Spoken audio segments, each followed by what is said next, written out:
In this video we will discuss what The Legend of Zelda, Breath of the Wild should be. What it needs to add to the franchise, what it needs to remove, and what it needs to focus on more. In this list I really wish I could have added a realistic Zelda as something that I would like to see in the Breath of the Wild.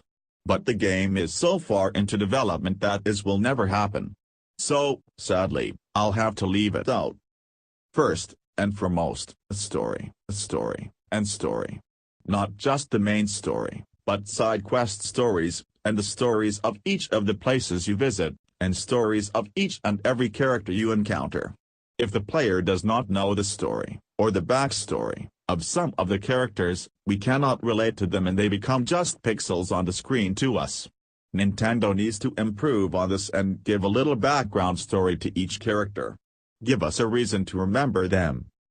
Before we even started playing Ocarina of Time, we knew about the Triforce, we knew about the creation of Hyrule.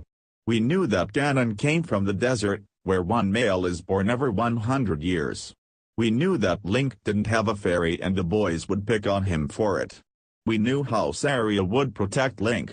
We knew the Kokiri kids never grow old. We knew of the mysterious talking Deku tree. And we also knew of Link's nightmares.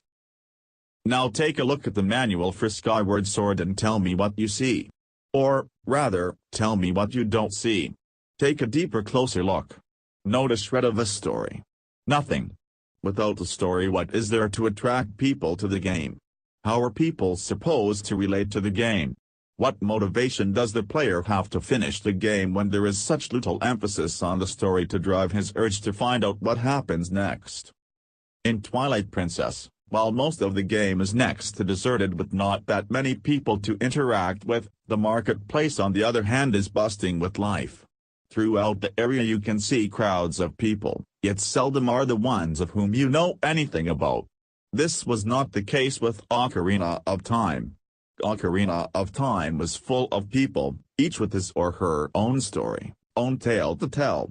Be it the farmer Talon who sleeps everywhere, or the workaholic Ingo, or the guy with the Eye of Truth, or the Goron who was named after you, or the many girls that had a crush on Link. Even Sheik and the Deku Tree had their own story. Nintendo needs to bring Zelda back to its Ocarina roots, make us interested in the main story, make us interested in the lives of the characters, and make us interested in the backstory of all the places we visit. And if the place doesn't have a backstory, make one up. Zelda should be a fable, an adventure. It should absorb you into a different, magical, and mythical world and not just a hack and slash where your only objective is to swing your sword. The second most important thing in a Zelda game is the exploration. But not just any exploration, but exploration with a purpose. The Wind Waker is a perfect example of this, a vast world with next to no exploration. Since 99% of the overworld is covered by water, your sense of exploration is extremely limited. Every now and then you'll have to go out to sea to find a treasure.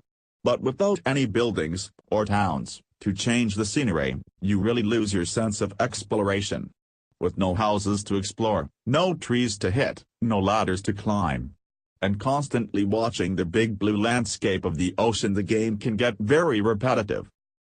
Ocarina of Time, once again, has hit the ball out of the park when it comes to exploration. In order to collect all the hearts, in order to collect all the items, and all the Skaluta coins, you have to check every single square inch of Hyrule. You had to bomb the ground, hit trees, climb rooftops, speak with people, play mini-games, use the scarecrow, play the ocarina, use the owl. The things you had to do were astronomical, countless and endless. But in a good way, which further absorbs you into the Zelda world. Breath of the Wild needs to continue with this exploration on a massive scale. And make every square inch of their Hyrule hold a secret, or an item, or a weapon. And force people to explore the land. The side quests of the game should be twice as long as the main story. Recently, I fired up my Oracle of Seasons to play it all over again. From the very beginning of the game you are greeted with tons of side quests.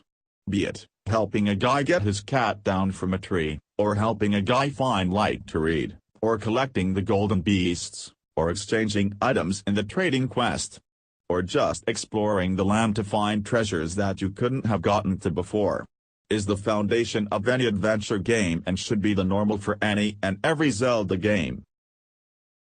I want to be able to save anywhere and any time I want to save. Meaning, if I'm an hour, or two, into a dungeon I want to save at that exact point. I don't want to have to boot up my saved file and start from the beginning of the dungeon, and have to refight all the monsters that I already defeated. And last, but not least, shorter dungeons. I don't mind having to fight through 10 or 20 dungeons, but make them smaller.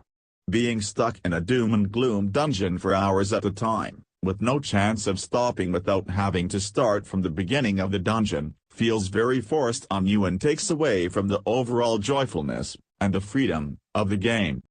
If Nintendo can follow these simple rules, I think that they will have a hit on their hands.